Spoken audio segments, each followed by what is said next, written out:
તે આપણે વાત સમજીએ છીએ કે ગુણાતીયન સ્વામીએ એમ વાત કરી કે ભગવાન તો 30 વર્ષ સત્સંગમાં રહ્યા ને હવે સાધુ રૂપે 10-20 પેઢી રહેશે.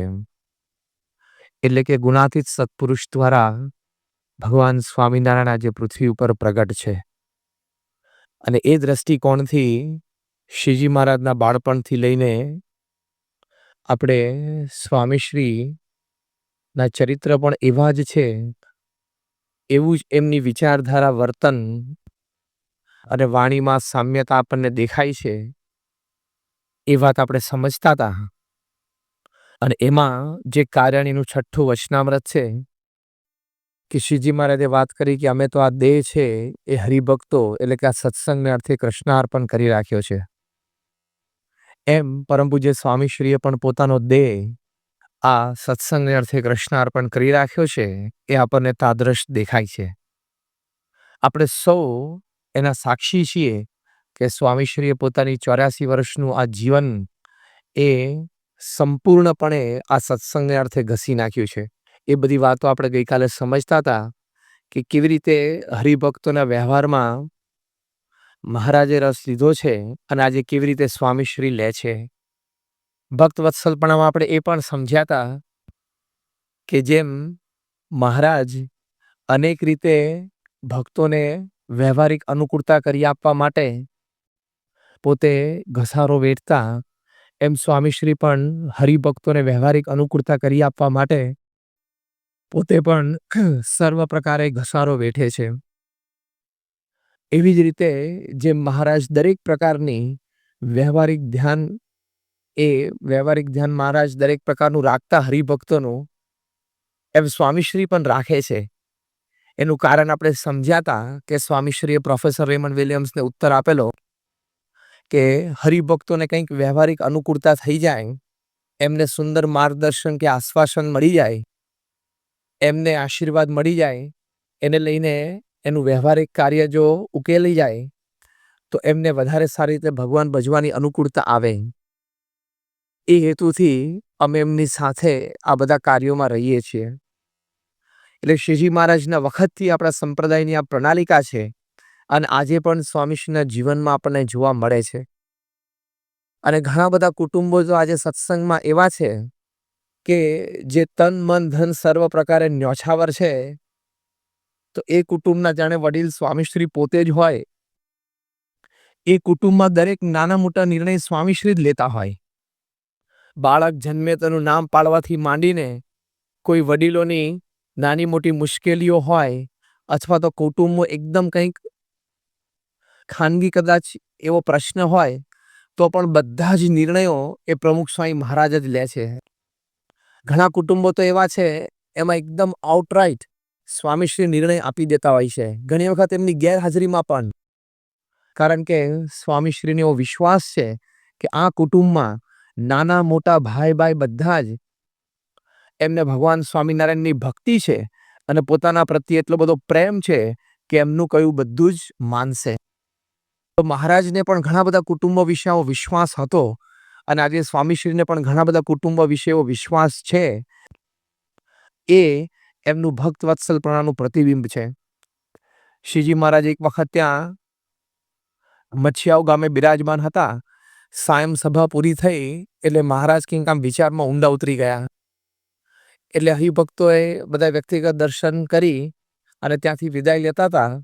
એવાના રોજકાના કાકાભાઈ, પૂંજાભાઈ, વડીલ બાય હરિભક્ત જીજીબાઈ, એ બધાએ જોયું કે મહારાજ તો કોઈ વિચારમાં ઊંડા ઉતરી ગયા. એટલે મહારાજ પાસે જઈને વાત કરી કે મહારાજ ચાલો જમવા નથી આવવો? મહારાજ કે જમવું છે પણ અમને જરા મનમાં એક વિચાર રહે છે. ત્યારે વડીલ વૃદ્ધ બાય હરિભક્ત જીજીબાઈ, એમની ઉંમર લગભગ 85 વર્ષની હતી. એમણે મહારાજને પૂછ્યું કે મહારાજ શું વિચાર છે? ત્યારે મહારાજે કહ્યું કે આપણને આ પંચાણાના ઝીણાભાઈએ ઘણા વખતથી વાત કરી રાખી છે કે એમના દીકરીની લગ્નની ઉંમર થઈ ગઈ છે અને કોઈ સારું પાત્ર મળે તો તમે જોજો, એમ આપણને કહ્યું છે. તો મને એમ થાય છે કે આ ઝીણાભાઈના દીકરીનું લગ્ન એ આપણે આ હાલાજીના દીકરા સાથે કરીએ તો કેમ? મહારાજે આ વાત મૂકી એટલે ત્રણેય સામે વડીલ હરિભક્તો એ જરા ઊંડા ઉતરી ગયા. એટલે મહારાજ કે મેં એટલે જ વાત કરી છે કે તમારો કોઈ અભિપ્રાય હોય ને કંઈ વાત હોય તો મને કહો. ત્યારે આ જીજીબાઈ જે વૃદ્ધ બાઈ હરિભક્ત એને કહ્યું કે મહારાજ, આપને મનમાં વિચાર આવે છે એટલે અમને બીજી શંકા તો કંઈ છે નહીં, પણ આપ જ્યારે પૂછો છો ત્યારે એટલું કહેવાનું મન થાય છે કે પંચાળાના દરબાર ઝીણાબાઈ તો ગરાસિયા દરબાર કહેવાય, અને જુનાગઢ નવાબ સાહેબની કચેરીમાં એમની ખુરશી છે. એટલે એટલું મોટું ઘર, એની દીકરી એ આવા સામાન્ય ઘરમાં જાય નહીં. અમારા દરબારોમાં બહુ હીણું દેખાય. અને જ્યારે હાલાજી તો કાઠી દરબાર છે, એટલે ગરાસિયાની દીકરી કાઠીના ઘરમાં જાય નહીં. મહારાજ કે એ વિચાર તો અમને પણ આવેલો, પણ છતાં અમારી ઈચ્છા છે જો થાય તો બહુ સારું ને બંને જણા ખૂબ સુખી રહેશે. એટલે તરત કાકાભાઈ અને પૂંજાભાઈ હાથ જોડીને મહારાજને કહ્યું, મહારાજ તો બરોબર છે, આ વિચાર આપને આવી ગયો હોય અને છતાં આપનો આગ્રહ હોય તો પછી ખૂબ સારું છે. મહારાજ એમ કરો, તમે ત્રણેય જણા એ ઝીણાભાઈને જઈને વાત કરો. ત્રણેય જણા ઝીણાભાઈ પાસે પહોંચ્યા અને એમને વાત કરી કે મહારાજની આવી ઈચ્છા છે ને અમને મોકલ્યા છે. ત્યારે ઝીણાભાઈએ થોડોક આમ વિચાર આવ્યો ને પછી એમ થયું કે ભલે મહારાજની ઈચ્છા હોય તો અમે રાજી છીએ. ત્રણેય જણા આવીને મહારાજને વાત કરી. એટલે મહારાજ કે એમ કરો, હવે ઝીણાબાઈની દીકરીને જઈને તમે પૂછો. એટલે ઝીણાબાઈની દીકરી પાસે જીજીબાઈ જે બાઈ હરિભક્ત તેણે જઈને કહ્યું કે બેટા, તારા લગ્ન છે એ મહારાજ હાલાજીના દીકરા સાથે ગોઠવે છે. ત્યારે ઝીણાબાઈની દીકરીએ કહ્યું કે મેં તો એ છોકરાને કોઈ દિવસ જોયો નથી, પણ છતાં જો મહારાજની ઈચ્છા હોય ને મહારાજ નિર્ણય લેતા હોય મારા જીવન વિશે તો મને સંપૂર્ણપણે માન્ય છે. તમે મહારાજને હા પાડી દેજો. એ પાછા આવે એટલે મહારાજે ત્રણેયને કહ્યું કે હવે તમે હાલાજી અને દીકરા જઈને મળી આવો કે મહારાજ આવી રીતે લગ્ન ગોઠવે છે, તમને પસંદ છે. એટલે આ બાજુ મોકલ્યા. તો હાલાજી અને દીકરા બંને રાત્રે ઘરે હતા અને હરિભક્તો આવે અને વાત કરી તો કે અમે તો બહુ રાજી, મહારાજની જેમ ઈચ્છા હોય એમ. ત્યારે મહારાજે કહી રાખેલું કે બંને દીકરા દીકરીને એકબીજાને જોવા હોય તો જોઈ લે અને મળી લે. ત્યારે બંને જણાએ કહેવડાયું કે અમારે કંઈ જોવાની જરૂર નથી, મળવાની જરૂર નથી. તો આપના હૃદયમાં વિચાર આવ્યો હોય, આપ તો પૂર્ણ પુરુષોત્તમ નારાયણ છો, અમે રાજી જ છીએ. મહારાજને આ સમાચાર મળ્યા. આ બાજુ મહારાજે થાળ જમી લીધેલો. મહારાજ કે કાલ સવારે જ આપણે સભા પતે એટલે બંનેનું ત્યાં જ વેવિશાળ ગોઠવીએ. અને ત્યાં જ સભા મંડપમાં જ બંનેનું વેવિશાળ ગોઠવ્યું. ત્યારે તો બંને એકબીજાને જોયા કે આ આપણે બે ભેગું રહેવાનું એમ. ત્યાં સુધી બંનેને ખબર જ નહીં, પણ એટલો બધો અતૂટ વિશ્વાસ મહારાજ પ્રત્યે અને મહારાજના આદેશ પ્રત્યે કે ભલે જેમ મહારાજની ઈચ્છા હોય એમ અમે રાજી છીએ. અને મહારાજ પોતે ખૂબ રાજી થયા. અને મહારાજે જો કે તો ગોળ ને ધાણા ને બધું તો રાત્રે જ મીઠું મોઢું કરાવી દીધેલું. બીજી દિવસે સવારે મહારાજે પૂંજાભાઈને પૂછ્યું કે તમારા દરબારોમાં શું વિધિ હોય વેવિશાળની? ત્યારે એને કહ્યું કે અમારે તો શેલણ બનાવે. મહારાજ કે તો તૈયાર કરાવો, ઘી અમે પીરસીશું. અને બધા જ્યારે સભા પછી જમવા બેઠા, મહારાજ ઘીની વાડી લઈને જાતે નીકળ્યા. અને બધા તો પેલા તાંસ જેવા મોટું વાસણ હોય એમાં ભાત હોય અને પછી ઉપરથી ઘી પીરસાય, ગોળ હોય, પણ એ ઘી ગોળમાં એ ભાત તરે એટલું બધું ઘી પીરસાતું હોય. એ શેલણ કહેવાય. દરબારો જ જમી શકે, આપણાથી તો જમાય જ નહીં. નહીં તો કાલથી પારાયણ પૂરી થઈ જાય, પચાવી ના શકીએ આપણે. એટલે પછી બધા ખુશ થઈ ગયા, આમ તાંસરી મોઢે માંડી માંડીને પીવા લાગ્યા. પણ મહારાજ જે ઘી પીરસે તો એક તાંસમાંથી બીજે તાંસ તરફ આમ વાળી લઈ જાય તો મહારાજ આમ વાસણ ઊંચું ના કરે અને વચ્ચે આમ ઘી ઢોળાય. બે થાળી વચ્ચે પંગતમાં બેઠા હોય તો સહેજે અંતર તો થોડું હોય, 1.5-2 ફૂટ જેટલું. ઘી જમીન ઉપર ઢોળાય. ત્યારે કોઈએ મહારાજને કહ્યું, મહારાજ આ પીરસો છો પણ આ ઘી તો ઘણું નીચે ઢોળાય છે. મહારાજ કે આ વેવિશાળનો પ્રસંગ છે ને બહુ આનંદનો કહેવાય. અને અમને બહુ આનંદ છે કે બંને જણાએ અમારી આજ્ઞા પાડી છે એટલે અમારે આનંદમાં આ બધું ઘી જાય છે. અને આનંદમાં મહારાજ એ રીતે ઘી પીરસ્યું. પણ મહારાજ બહુ રાજી થયા અને બંને જણાને આશીર્વાદ આપ્યા કે તમારી પેઢીઓમાં યુગો સુધી સત્સંગ રહેશે અને તમારી પેઢીઓમાં જે જે અમારી ભક્તિ કરશે એ તમામને અમે અક્ષરધામમાં લઈ જશું. એમ કહીને ખૂબ સુંદર મહારાજે બંનેને આશીર્વાદ આપ્યા. તો આવી રીતે ઘણી વખત ઘણા કુટુંબોમાં ઘણા બધા વ્યવહારિક નિર્ણયો મહારાજ આમ સહેજે લઈ લેતા. કારણ કે બધા જ કુટુંબોમાં શ્રીજી મહારાજને વિશ્વાસ હતો કે મારું કહ્યું એ બધા કરશે. એમ પ્રમુખ સ્વામી મહારાજને પણ આજે અત્યંત વિશ્વાસ છે ઘણા બધા કુટુંબો વિશે કે સહેજે આમ નિર્ણય લઈ લે. ત્યાં મુંબઈમાં આપણા હરિભક્ત છે સાધુરામભાઈ, એમના દીકરા માર્કનભાઈ અને યોગેશભાઈ. માર્કનભાઈના 2 દીકરીઓ એટલે માર્કંડભાઈ અને સાધુરામભાઈ બંને બાપાને કહી રાખેલું કે સ્વામી કે બંને દીકરીએ માસ્ટર્સ પૂરું કર્યું છે, હવે બંનેના લગ્નની ઉંમર થઈ છે, તો કોઈ યોગ્ય સત્સંગી યુવક હોય તો આપ બતાવજો. અને બંનેને એકદમ દ્રઢ સત્સંગ છે, એટલે માંગા તો ઘણે બધે ઠેકાણેથી આવે છે સારા, પણ બંને જણા ના પાડે છે કે જો રવિ સભામાં ન જઈ શકીએ, સત્સંગ શિક્ષણ પરીક્ષા ના આપી શકીએ, કાર્યકર તરીકે સત્સંગની સેવા ન કરી શકીએ, પ્રસંગે ટાણે ઉત્સવ સમયમાં દેશ પરદેશમાં લાભ ન લઈ શકીએ, તો પછી એ બધું લગ્ન જીવન કે સાંસારિક જીવન સાવ ધૂળ છે. એટલે એવો કોઈ સત્સંગી યુવક હોય તો આપ કહેજો.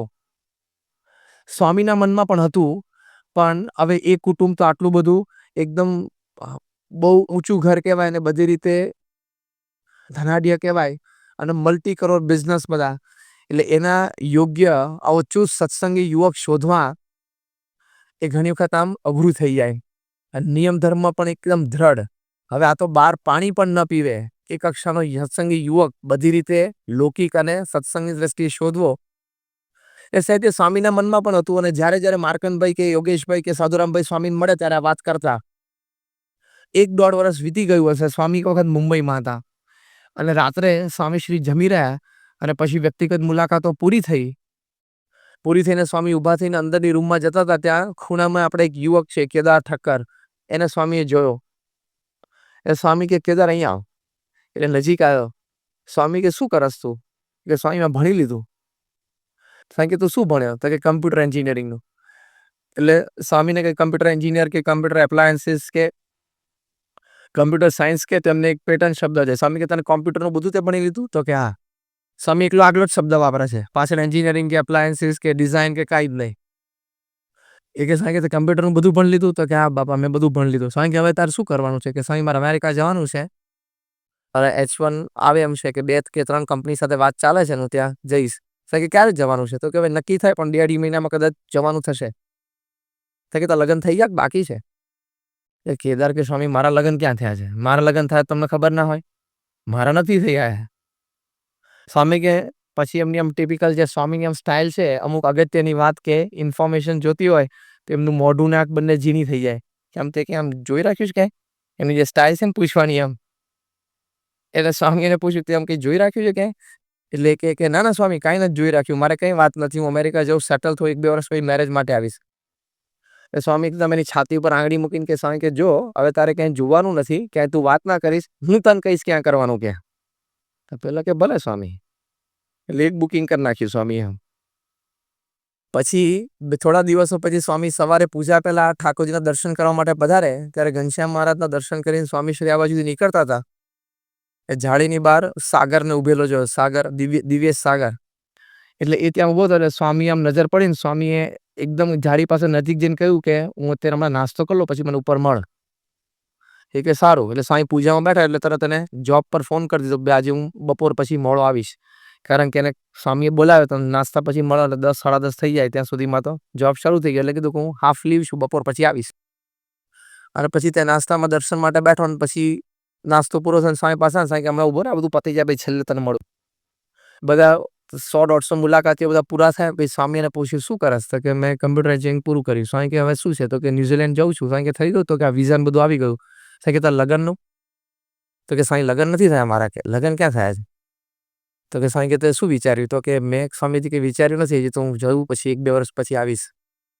કે જો તું ક્યાંય જોતો નહીં, હું તને બતાવીશ, હું કહું ત્યાં લગ્ન કરવાના. તો કે ભલે. સેકન્ડ બુકિંગ તરત. પછી સ્વામીના મનમાં હશે ને સ્વામી પછી વિચરણ કરતા કરતા ભરૂચ પધાર્યા. 2001ની સાલમાં ભરૂચ શિખરબદ્ધ મંદિરની પ્રતિષ્ઠા હતી.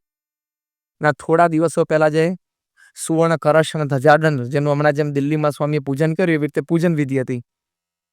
અને ઘનશ્યામભાઈને બધાને ઉમરેઠથી બોલાવેલા. આગળ દિવસે સાંજે સ્વામી શ્રી આમ પત્ર વાંચન કરતા હતા અને સ્વામી આમ પગ ઉપર પગ ચડાવીને ચશ્મા પહેરીને પત્ર વાંચતા ધર્મચરણ સ્વામીને કે આપણે માર્કંડભાઈને ફોન કરો. પછી માર્કંડભાઈને ફોન કરે. સ્વામી કે શું કરો? તો કે સ્વામી હું તો અત્યારે ઓફિસથી અત્યારે ઘરે જઉં છું. સ્વામી કેમ કરો? કાલ સવારે તમે અહીંયા ભરૂચ આવી જાઓ. તો કે સ્વામી કંઈ આમ કામ હોય, મારે કંઈ તૈયારી કરીને આવવાનું હોય તો એ રીતે. સ્વામી ના એવું કંઈ છે નહીં, તમે આવો ને કાલ સવારે મને પૂજા મળી જાવ, પૂજામાં પહોંચો. કે તો સ્વામી મારે રાત્રે આવી જવું પડે. સ્વામી કે આ રાત્રે નીકળી જાઓ, રાત્રે અહીં પહોંચી જાઓ. તો કે ભલે. અને એમને બિચારાને આશ્ચર્ય કે કેમ સ્વામી અચાનક બોલાયા છે. ફોન મૂકીને સ્વામી ધર્મચરણ સ્વામીને કહે કે આપણે દિવ્યેશને ને 2 જણાને ફોન કરો કે છે. તો કે કોણ બીજા? સ્વામી કે પેલો આપણો ઠક્કર લુહાણ કોણ પેલો કેદાર, હા કેદારને ફોન કરો કે. અને પછી 2 જણાના નંબર તો ધર્મચરણ સ્વામી પાસે ડિરેક્ટ હતા નહીં. બોમ્બે મંદિરે ફોન કરી અને ત્યાંની ટેલિફોન ડિરેક્ટરીમાંથી નંબર લીધા અને પછી 2 યુવકોને ફોન કર્યા. સ્વામી 2 જોડે વાત કરી. 3 જ વાક્ય. સ્વામી કે શું કરસ? તો કે સ્વામી કઈ નહીં, અત્યારે ઘરે જતો હતો. સ્વામી કહે જો કાલ સવારે હું પૂજા કરું ત્યારે મને અહીં આવી જજે કે સ્વામી મારું કઈ કામ મારે કઈ તૈયારી કર. સ્વામી કઈ નહીં, તું આવી જા રાત્રે, એમ કર તું રાત્રે પહોંચી જા. 3 રાત્રે ભેગા કરી દીધા. 3 માંથી કોઈ કશું ખબર નહીં, એકબીજા રિલેશન ખબર નહીં, આમ કશું જ નહીં. પછી સ્વામી માર્કંડબેન કે જો હવે આપણે બંને દીકરીનું લગ્ન ગોઠવવાનું છે અને કાલે સવારે આપણે એમની સગાઈ કરવાની છે. તો કે સ્વામી 2 જણાને બોલેલું. સ્વામી કે ઉભા રહો હજી તમે છોકરો જો પછી આપણે આગળ વાત કરીએ કે ના સ્વામી આપણે નક્કી કર્યું તો મારે કંઈ જોવાની જરૂર નથી. સ્વામી કે એમ નહીં, તમે જો પછી તમે વાત કરજો. પછી સ્વામી કે ઉભા રહો, પહેલા તમે જોઈ લો પછી વાત કરો ઘરે. સ્વામી 2 છોકરા દૂર ઉભા રાખ્યા. સ્વામી બતાવ્યા જો પેલા 2 ઉભા એ. અને પછી સ્વામી કેમ કરો તમે ઘરે ફોન તો કરો કે એમને માન્ય છે ને ઘરે, તમારા ઘરવાળાને પૂછો વાઈફને. હવે હજી તો માર્કંડ કંઈક છોકરાને મળે ને 2 વાત કરે ને પછી શું ભણેલા છે ને કશું નહીં. સ્વામી આટલું બધું આગળ વધવા માંડ્યા એટલે એમને તો બીજી કંઈ પૂછવાનું રહ્યું નહીં. એ માર્કંડ ઘરે એમના વાઈફને ફોન કર્યો ભાઈ આપણને બધાને મનમાં એમ હતું સ્વામીએ કેમ બોલાયો હશે મને. બધાને ઘરમાં વિચાર હતો કે સ્વામી મને આટલા માટે બોલાયો અને આપણે બંને ડોટર્સનું સ્વામી કાલે એંગેજમેન્ટ ગોઠવે છે અને 2 છોકરાઓ. એટલે એને વાઈફે પૂછ્યું 2 છોકરાઓ ક્યાં? તો કે એ બંને દૂર ઊભા છે ત્યારે મારાથી મને થોડો આછો બેનો ચહેરો દેખાય છે. એટલે સ્વામીના મનમાં છે. એટલે સ્વામીએ કેવડાવ્યું કે તમારા વાઈફને પૂછો. એટલે એમને વાઈફે કીધું કે જો સ્વામીના મનમાં હોય ને સ્વામી નક્કી કરતા હોય તો આપણે બધી રીતે રાજી જ છીએ, તો તમે હા પાડી દો. એટલે કે મેં તો હા પાડી દીધી પણ સ્વામી તારો આગ્રહ રાખતા હતા કે ના સ્વામીને કહો કે અમે રાજી છીએ ઘરમાં બધા. તો ફોન એને કે ઉપર ચાલુ રાખીને સ્વામીને પૂછ્યું સ્વામી ઘરેથી મારા વાઈફને બધા રાજી છે. સ્વામી કે તમારે બંને દીકરી સાથે વાત કરી? તો કે ના સ્વામી કે બંને જોડે વાત કરીને આવો. બિચારા પાસે બહાર જઈને એમની વારાફરતી એના મધર એટલે એના વાઈફને કહ્યું કે 2ને વારાફરતી બોલાવો, ફોન ઉપર હું પૂછી લઉં. એ ફોન ઉપર માર્કંડે પૂછ્યું જો સ્વામી આવી રીતે તમારો એંગેજમેન્ટ ગોઠવે છે. બંને દીકરીઓએ જેમ ઝીણાબાઈની દીકરીએ મહારાજને કેવડાવેલું એમ કે જેમ સ્વામીની ઈચ્છા હોય અને મરજી હોય ત્યાં અમે રાજી જ છીએ, અમારે કંઈ જોવું નથી અને સ્વામી જે વિધિ કરાવે એમાં રાજી છીએ. અને આવીને માર્કંડભાઈએ સ્વામીને વાત કરીને સ્વામીના મુખ પર એકદમ આમ પ્રસન્નતા છવાઈ ગઈ. બહુ જ રાજી થયા. ત્યાં જ માર્કંડભાઈને ખૂબ આશીર્વાદ આપ્યા. સ્વામી કે 2 જણા ખૂબ સુખી રહેશે, મહારાજ સર્વ પ્રકારે રક્ષા કરશે. અને પછી 2 છોકરાને બોલાયા. કે પેલા કે શું સ્વામી? સ્વામી કે જો તમારા બંનેનું કાલે સગાઈ આપણે ગોઠવવાની સવારે. પેલા કે હે સારું ભલે. કોણ કે? સ્વામી કે જો માર્કંડભાઈની 2 દીકરીઓ છે એની સાથે સગાઈ ગોઠવવાની. તો કે સારું. અને પછી બીજી દિવસે સવારે તો પેલું કળશ પૂજન થયું આપણું ભરૂચ શિખરબદ્ધ મંદિરનું. કળશ પૂજનની વિધિ પૂરી થઈ અને સ્વામી ઘનશ્યામભાઈ કે હવે આપણે છે ને પેલી આપણે સગાઈની વિધિ ચાલુ કરો કે. એટલે સેવક સંતો કે સ્વામી આપણે નાસ્તો કરી લઈએ, થોડું મોડું થઈ ગયું એને પછી કરીએ. સ્વામી કે ના ભેગી વિધિ સારું મુહૂર્ત છે, કળશનું ભેગું મુહૂર્ત અમૃત ચાલુ છે પતી જાય ને કે વિધિ. સ્વામી કે ચાલુ કરાવો. એટલે ઘનશ્યામભાઈ તરત પાના ખોલવા માંડ્યા. આમ પાછા તો કળશ પૂજનમાંથી વિધિ ઉપર લગ્નની વિધિમાં તો જવાનું ને પાલા ફેરવા. સ્વામી કે શોધો અને પોતે પાસે વિધિમાં ઊભા રહી ગયા સ્વામી. તો જેટલી વિધિ ઘનશ્યામભાઈ કરાવે એમાં પોતે પણ સામેલ બધી રીતે. હવે હાજરમાં કોણ? દીકરી તરફથી એના બાપ અને આ 2 મૂર્તિયા. આના મા બાપ કોઈ હાજર નહીં. પેલા તરફથી દીકરીઓ કે પહેલા કોઈ હાજર નહીં. પણ જેટલા ગેરહાજર હતા એ બધાનો રોલ સ્વામીશ્રીએ ભજવ્યો. એ ગોર ગણો તો ગોર ને દીકરાના મા બાપ ગણો તો દીકરાના મા બાપ ને બ્રાહ્મણ ગણો તો બ્રાહ્મણે બધા જ રોલ સ્વામીએ ભજવ્યા. પોતે હાથમાં જળ લે, પોતે નાળા છડી બાંધે, બધું જ પોતે વિધિ કરાવડાવે. અને પછી વિધિ ધમધોકાર આગળ ચાલતી હતી એમાં વચ્ચે એકદમ અટકી. એટલે સ્વામી એકદમ આમ વધારે કોન્શિયસ સ્ટેટમાં હતા. સ્વામી પૂછાય કે કેમ વિધિ અટકી? એટલે માર્કંડભાઈ કીધું કે સ્વામી ઘનશ્યામભાઈ એમ કહે છે કે 2 દીકરીના લગ્ન 2 સાથે કરીએ છીએ તો વારાફરતી નામ બોલો. સ્વામી ક્યાં તો બોલી જાય, આમાં કંઈ વાંધો નહીં. એ કે સ્વામી બોલું વારાફરતી 2 નામ, પણ કોની સાથે કોણ એ તો કહો. 2 દીકરીના લગ્ન 2 જણ, પણ કોની સાથે કોણ સ્પેસિફાય એ તો કરવાનું ના કર. તે સ્વામી એકદમ ખડકાટ હસી પડે. સ્વામી કે સારું એ તો આપણે રહી ગયું નહીં કે. કેટલો બધો વિશ્વાસ. વિધિ આટલી બધી આગળ ચાલતી હોય ત્યાં સુધી 2 કુટુંબને આટલો બધો વિશ્વાસ હોય. કેટલું બધું કે પછી તો બધા હશે. માર્કંડભાઈ ખડકાટ હશે, પેલો કેદાર હશે, દિવ્યેશ હશે, બધા ખડકાટ હસતા હતા કે કોની સાથે કોને તો કહો. સ્વામી આમ કેટલા આમ કેઝ્યુઅલી આમ જાણે ઘણી વખત આપણે આમ કહેતા હોય ને કે ભાઈ આજ આમ શર્ટ પહેરી તો આમ કે હા મેં શર્ટ પહેર્યું છે એમ. કે કેઝ્યુઅલી કંઈક આપણે જવાબ આપીએ. એમ સ્વામી કે એમાં શું કે આપણે આમ છે કે આંચોડ મોટી ને આંચોડ નાની, ચલો વિધિ આગળ ચલાવો કે. ત્યાં તેડી છે. હવે મોટી નાની તો માર્કંડભાઈ એક જાણતા હતા આમાં.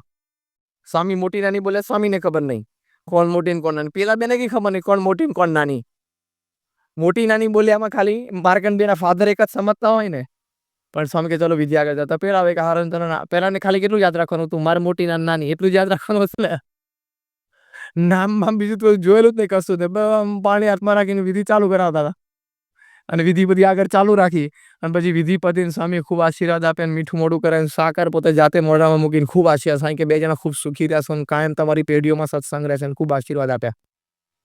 પછી બધાને હાર સ્વામીએ પહેરાવ્યા, પછી અંદર નાસ્તો કરવા ગયા. નાસ્તો કરતી વખતે પાછા છેલ્લે બધાને પ્રસાદ હાથમાં આપ્યો, પાછા બધાને મળી રહ્યા એટલે પાછા અંદર રૂમમાં બોલાવ્યા, ફરી વખત આશીર્વાદ આપ્યા, ફોટા પડાવ્યા, ખૂબ રાજીપો દર્શાવ્યો, ખૂબ આશીર્વાદ આપ્યા.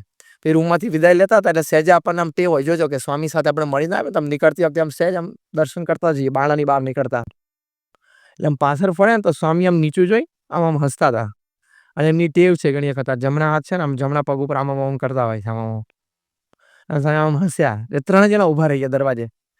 કે સ્વામી કેમ હસ્યા? સ્વામી ના કઈ નહીં, એમ કઈ વધારે હસી પડ્યા. એમ કઈ સ્વામી જરા વધારે હસી પડે એટલે પછી 3 જણા ચાલતા અંદર આવ્યા. સ્વામી કહો હસ્યા કેમ તમે?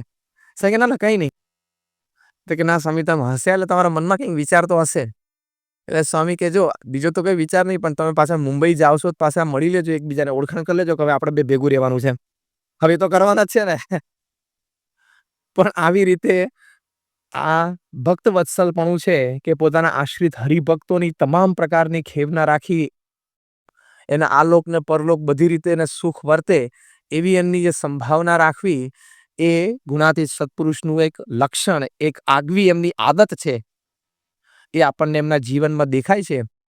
તો જેમ ઘણા બધા એવા આશ્રિત સત્સંગી દ્રઢ કુટુંબો હતા, એમાં મહારાજ પોતે એકદમ સ્વતંત્રપણે નિર્ણયો લઈ લેતા, એમ આજે પણ ઘણા બધા કુટુંબો છે કે એમાં સ્વામીશ્રી એકદમ આઉટરાઇટ એ કુટુંબની વાત નીકળે એટલે સ્વામી જ નિર્ણય આપી દે. સ્વામી ઘણી વખત કેવડાવી દે, સ્વામી કે એને કહેજો કે આટલી સેવા કરવાની.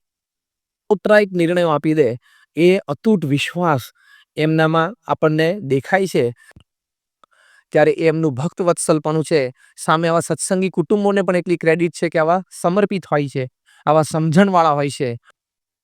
તો આવી નાવ જ્યારે સત્પુરુષના આધારે તરતી મૂકી દે ત્યારે એ બધા કુટુંબોમાં સર્વ પ્રકારે સુખ, સંપત્તિ અને આનંદ, શાંતિ આપણને જોવા મળતી હોય છે. પણ આવું એમનું ભક્ત વત્સલપણું છે કે હરિભક્તના બધા જ વ્યવહારમાં, અને સ્વામી તો આગ્રહ રાખે, સ્વામી કે કંઈ પ્રશ્ન હોય તો ચોક્કસ કહેવો. આપણને જો સ્વામીને ઘણી વખત આપણે બીડાની દ્રષ્ટિકોણથી વાત કરીએ છીએ, આપણે એમને હળીએ મળીએ ને એમને પૂછીએ અને આ કંઈક વ્યવહારિક માર્ગદર્શન લઈએ, એમને ભીડો નથી. આપણે ઘણી વખત સત્સંગ ઓછો કરીએ, નિયમ ધર્મ ઓછા પાડીએ, સભામાં ના આવીએ, એ બાબતે વારે વારે એમને વ્યક્તિગત રીતે કહેવું પડે જાહેરમાં, એ એમને મન ભીડો છે. બાકી તો આપણને બધાને ખૂબ પ્રેમથી અને સાચવવા છે. તો આગ્રહ જ રાખે છે કે સ્વામી કે એકવાર પૂછી જ લેવાનું, કહી જ દેવાનું. જો આવી રીતે આપણે પત્ર લખી શકીએ, કહી પણ શકીએ, વાત પણ કરી શકીએ, પણ આપણે સર્વ પ્રકારે આપણા એ ધણી છે, આપણા દેહના, આપણા મનના, આપણા જીવના, એટલે એમને પૂછીને કરીએ તો કાંઈ જ ખોટું નથી. એમાં આપણે સંપૂર્ણપણે સુરક્ષિત રહીએ છીએ. પણ એવો વિશ્વાસ સત્પુરુષ પ્રત્યે આવવો જોઈએ. કદાચ આપણા મન પ્રમાણે ન પણ ગોઠવે, જે કંઈ ગોઠવે છે આપણા સારા માટે. કારણ કે આવા સંત શું કામ કોઈના દુશ્મન હોય? એમને ક્યાં કંઈ પાસેથી લઈ લેવું છે? આટલું મોટું આપણને લંડનનું મંદિર ને હવેલી બાંધી આપી, અહીં કુલ કેટલા દિવસ રહ્યા? 95ની સાલથી અત્યાર સુધી. એટલે ગણીને કદાચ 150 દિવસો પણ નહીં રહ્યા હોય, કદાચ 100 દિવસો પણ નહીં રહ્યા હોય. કેવળ આપણા માટે છે. એટલે એમને તો કોઈ જ સ્વાર્થ નથી. ક્યાં શાસ્ત્રીજી મહારાજ, યોગીજી મહારાજના નામે પાછળથી બેંક બેલેન્સ કે દસ્તાવેજ કોઈ જમીનનો નીકળ્યો? તો પ્રમુખ સ્વામી મહારાજના નામે ક્યાં નીકળવાનો છે બેંક બેલેન્સ કે દસ્તાવેજ? કાંઈ જ નથી. એ તો સાધુ છે, ફકીર છે, પણ કેવળ આપણા સુખાકારી માટે એ આપણને આશીર્વાદ આપીને આ બધું કરતા હોય છે. પણ કેટલું બધું એમનું ભક્ત વત્સલપણું કે આપણા બધા જ પ્રશ્નોમાં અંગત રસ લે છે. ઘણી વખત તો સ્વામી પાસે એવા પ્રશ્નો આવતા હોય, આપણને આમ કંટાળો આવે અને આપણને એમ થાય કે શું અમારા હરિભક્તો આવી જતા હોય છે સ્વામી પાસે આવા પ્રશ્નો લઈને, પણ સ્વામી એકદમ ધીરજ, એકદમ શાંતિ એ જાળવીને સ્વામી પ્રેમથી એની સાથે વાર્તાલાપ કરતા હોય છે. એક વખત તો સ્વામી ત્યાં સારંગપુરમાં હતા અને મુલાકાતના અંતે એક બોટાદના હરિભક્ત એમના નાના દીકરાને 4.5-5 વર્ષનો હશે ને લઈને આવ્યા.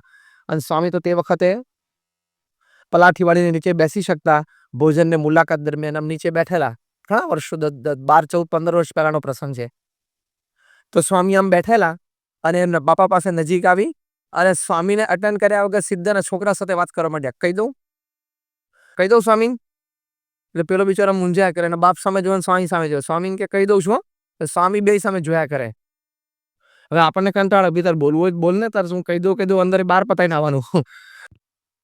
પણ સ્વામી આમ જોઈ રહ્યા બંને. બેસ કે એમ કે છોકરાને હાથ ખેંચીને નીચે બેસવાનું, પોતે બેઠા. કહી દઉં છું સ્વામીને.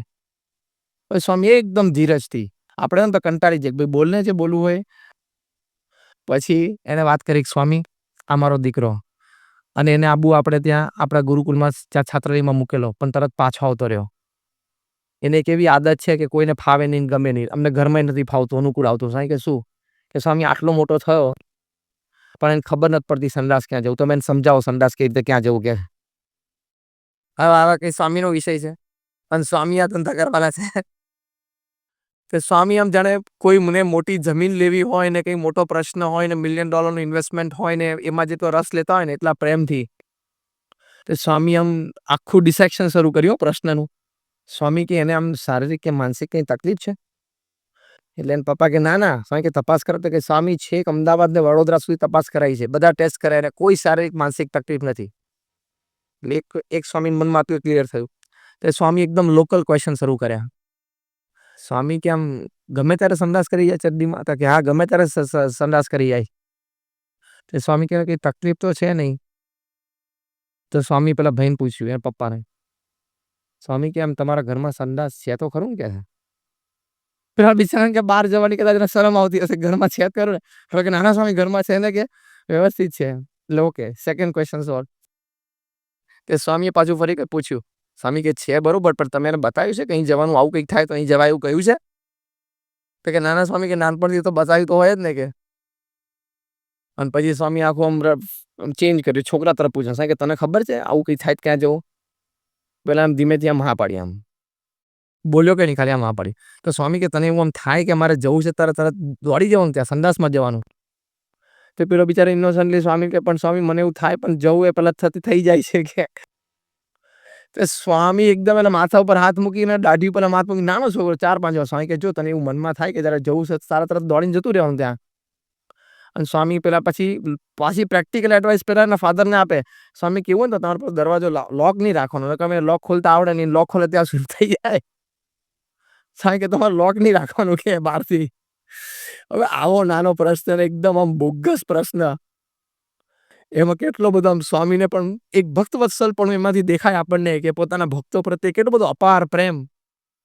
બીજા કોઈ ધર્મગુરુ ને કંટાળો આવે, એને આમ ભાવના થાય શું ઉભા થા, ચાલો કે આ મારો પ્રોબ્લેમ નથી કે. અને તોય પેલા સ્વામી કે ના સ્વામી તમે આશીર્વાદ આપો કે બહુ સારું થાય. સ્વામી કે આશીર્વાદ છે, બધું બરોબર થઈ જશે.